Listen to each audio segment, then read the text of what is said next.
Hi guys, good morning. అందరి జాగ్రత్త.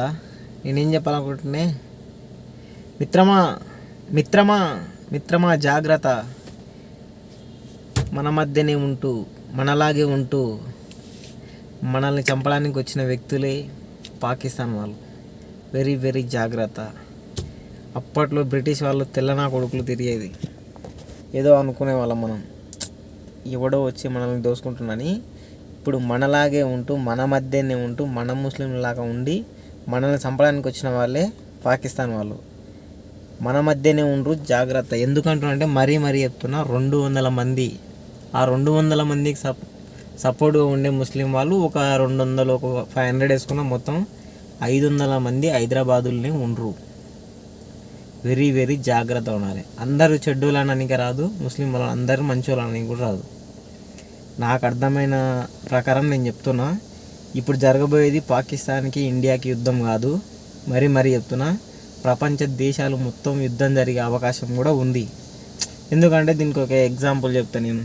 ఇప్పుడు పని మీద కూడా ఉంటే సామెత ఉంటుంది చూడు, పని మీద కూడా ఉంటే పెళ్ళం పని మీద ఇంకోడు ఉండని. అట్లా జరుగుతుంది. ఎందుకంటే మనం పాకిస్తాన్ వాళ్ళతో యుద్ధం చేస్తుంటే, పాకిస్తాన్ మన మీద దాడి చేస్తుంటే, వేరే దేశాలు కొన్ని చిన్న దేశాలు వాళ్ళ మాట వినట్లేదు. పెద్ద దేశాల పక్కన వాళ్ళప్పుడు మనం ఇక్కడ కాన్సన్ట్రేషన్ చేస్తుంటే వాళ్ళ మీద దండయాత్ర చేసే అవకాశం కూడా ఉందన్నమాట. దానికోసం వెయిట్ చేస్తారు. మనం ఇన్నాళ్ళు వింటుంటే ప్రపంచ యుద్ధం జరుగుతుందని.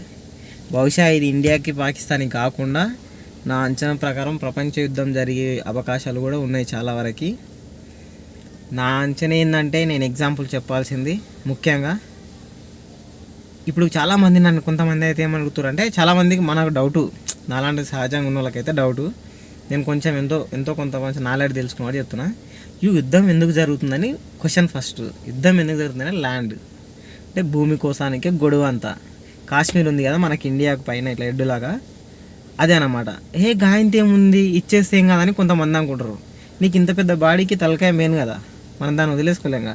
మనకి ఇండియాకి కాశ్మీర్ అనేది చాలా ఇంపార్టెంట్, అది మనది. అయినా కొంచెం ఇచ్చినాము, అయినా వాళ్ళకి సాటిస్ఫాక్షన్ లేక మళ్ళీ వస్తారు.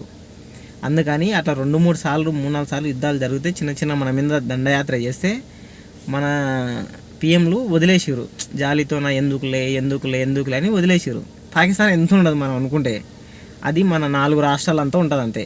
బహుశా మన జమ్మూ కాశ్మీర్ నుంచి గుజరాత్ వరకు లైన్ ఇట్లా క్రాస్ చేస్తే ఎంత ఉంటుందో పాకిస్తాన్ అంత ఉంటుంది మనకు. మ్యాప్లో కూడా మీరు చూసుకోండి, నేను చూసినా చాలా చిన్నగా ఉంటుంది. నేను నైట్ కూడా ఒక వీడియో పెట్టిన. ఎట్లుంటుంది అంటే, మనం యుద్ధం చేస్తే ఒకటేసారి ఇట్లా బాహుబలి హీరో అట్లా జుప్పును దూసుకుపోయి నరికిపడి కూడా అట్లా ఆన్ ద స్పాట్లో ఒక్క డేలో మనం తలుచుకుంటే 1 డేలో క్లియర్గా పాకిస్తాన్ అంతమైపోతుంది. ఏంటంటే మనకు ఎందుకు లేని వదిలేసే కొద్దాలు మన మీద మరీ దండయాత్ర చేస్తారు అనమాట. వచ్చి డైరెక్ట్ నరకడం. ఎంత దారుణంగా అంటే, వీళ్ళు ముస్లిమా కాదని కన్ఫర్మ్ చేసుకొని మరి ప్యాంట్లు ఇప్పి జిబ్బిచ్చి మరి చూసి చంపేసారంట. చంపేసారు కూడా 28 మంది. అంటే అందులో కొంతమంది ఒకరు ముస్లిం వాళ్ళు ఉంటారు. కాకపోతే అందులో ముస్లిం వాళ్ళు కూడా మన హిందువులు ఇప్పుడు ఎట్లుంటారు, మాదిగా, మాల, ఉప్పరోళ్ళు, కాపోలు, రెడ్డిసు, కమ్మరి కులం, రకరకాల కులాలు ఉంటాయి కదా. ముస్లింలో కూడా కొన్ని క్యాస్ట్లు ఉంటాయి అన్నమాట. అందులో ఒకరిని చంపేసారు అంతే. అట్లా మీరు కూడా జాగ్రత్తగా చూసుకొని ఉండండి. నేనేం చెప్తున్నానంటే, మన మధ్యలోనే ఉంటారు, మన హైదరాబాదులోనే ఉంటారు. ముఖ్యంగా ఇది మరీ డేంజర్. ఎప్పుడేం జరిగేది తెలియదు. బతకాలని ఆశ ఉన్నోడు మాత్రం సప్పుడు కాకుండా ఊరెళ్ళి ఆనందంగా ఉండడం బెస్ట్. సిటీలో ఉంటే కొంచెం సేఫ్ అని నేనైతే నాకెందుకు అనిపించట్లేదు. నాకు అనిపించిన థాట్ ప్రకారం నేను చెప్తున్నా. చాలా వరకు అయితే ఇప్పటివరకు అయితే అవుట్ ఆఫ్ వాళ్ళని మొత్తం పాకిస్తాన్ వాళ్ళను వెళ్ళిపోమని చెప్పింది. 200 మంది ఉంటారు మొత్తం. వాళ్ళు వచ్చి కూడా ఇక్కడ వచ్చారు. వీసా మొత్తం అయిపోయింది కూడా, ఎక్స్పైర్ అయిపోయినా కూడా ఇక్కడనే ఉంటారు అనమాట. అంటే ఈ పాటికి చాలా వరకు ప్లాన్ జరిగింది. మనకు జమ్మూ కాశ్మీర్లో జరిగేటప్పుడు కూడా 2-3 సార్లు ఇచ్చారు. వారం రోజుల ముందే పాకిస్తాన్ వాళ్ళు మన పేపర్ కూడా వచ్చింది ఇట్లా జరుగుతుందని. తర్వాత మన సైడ్ కూడా ఇన్ఫామ్ చేసారు. మన ముస్లిం ఎమ్మెల్యే ఉంటాడు ఒక ఆయన కూడా అన్నాడు అనమాట. అట్లా కొన్ని జరుగుతున్నాయి. ఇదంతా ఎక్కడి నుంచి వస్తుందంటే భూమి వల్లనే వస్తుంది. భూముల కాడ మనం ఎట్లా గొడవ పడతామో ఇప్పుడు దేశాల మీద యుద్ధాలు కూడా అవే జరుగుతున్నాయి. భూమి వల్లనే చాలా జాగ్రత్త ఉండాలి. వాళ్ళు మన మీద ఓన్లీ యుద్ధమే చేస్తారు, బాంబులే చేస్తారని చెప్పడానికి రాదు. ఇప్పుడు నెట్వర్క్స్ ద్వారా కూడా చేయొచ్చు. మనకి ఇప్పుడు వాటర్ మనం వాళ్ళకి ఆపేసినాం, వాటర్తో యుద్ధం చేసినాం. కాకపోతే మనకి పెద్ద డ్యామ్ లేదు కాబట్టి ఆపేసారు.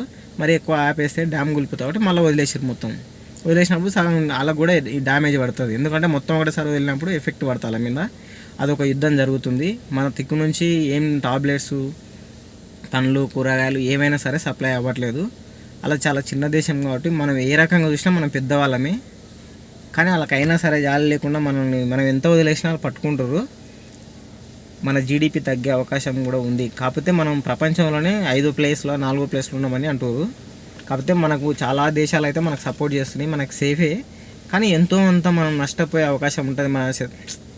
మన ఆర్మీని లేదంటే కొంతమంది జనాలు ఇట్లా పబ్లిక్స్ ఇట్లా చనిపోయే అవకాశం ఉంటుంది. ఏది జరిగినా మన మనిషికి అనుకోవాలి. నాకు అనిపిస్తుంది కొంతమంది మన దానిలో కూడా చాలామంది చెడ్డవాళ్ళు ఉంటారు కాబట్టి పోతే యుద్ధంలో పోతారు సగం మంది. తర్వాత మంచోళ్ళు ఎవరైతే ఉంటారో కొంతమంది బతుకుతారు. అలా చాలా హ్యాపీగా ఉంటే బెస్ట్. మనకు కూడా కొంచెం నిర్లక్ష్యం ఎక్కువైంది. మన పక్కలనే ఉంచుకొని మన ఇంటి పక్కలనే ఉంచుకుంటాం. మనకే కింద నిప్పు పెడతారు. శ్రీ శ్రీ శ్రీ ఆదిత్య స్వామి అని ఆయన చెప్తూనే ఉండే ఎప్పటి నుంచో. మన నార్కల్ డిస్టిక్ సైడే ఉంటాడు. అమ్మవారి గురించి చెప్తాడు. 3 అమ్మవార్లు ఉంటారు. ఆయన ఎప్పటి నుంచి చెప్తున్నాడు ముస్లిం వాళ్ళు వెరీ డేంజర్ అని. ఆయన చెప్పినా కూడా ఎవరేం లేదు. నేను కూడా అనుకుంటున్నాను మనం ఆల్మోస్ట్గా కొంచెం జాగ్రత్త ఉంటేనే మంచిది. నాకు తెలిసినంత వరకు అయితే అది. ఓకే ఫ్రెండ్స్, వీడియో లాంగ్ అవుతుంది. ఇంకేమైనా అప్డేట్స్ ఉంటే చెప్తా. ఇప్పటివరకు అయితే మన ఆర్మీ మొత్తం సిద్ధంగా రెడీగా ఉండరు. ఇంకా నాకు తెలిసి బహుశా ఒక 2-3 డేస్ 1 వీక్లో మోడీ చెప్పే అవకాశం ఉంది. యుద్ధం స్టార్ట్ అయితే ఒక రేంజ్లో ఉంటుంది.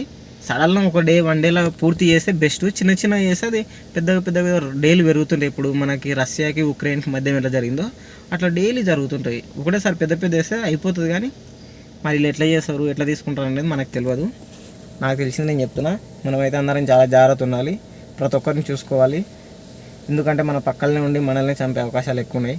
అలాగే ఎందుకు మరి క్యాష్ పిచ్చి బాగుంటుంది. మనమేమో ఇవ్వడం మన అమ్మ నాన్న మాట వినము. మన భగవద్గీత కానీ రాజ్యాంగం కానీ అవి చదవము. మనకు బ్రెయిన్ ఉండదు. మహాభారతం కానీ రామాయణం కానీ ఏం చదవము.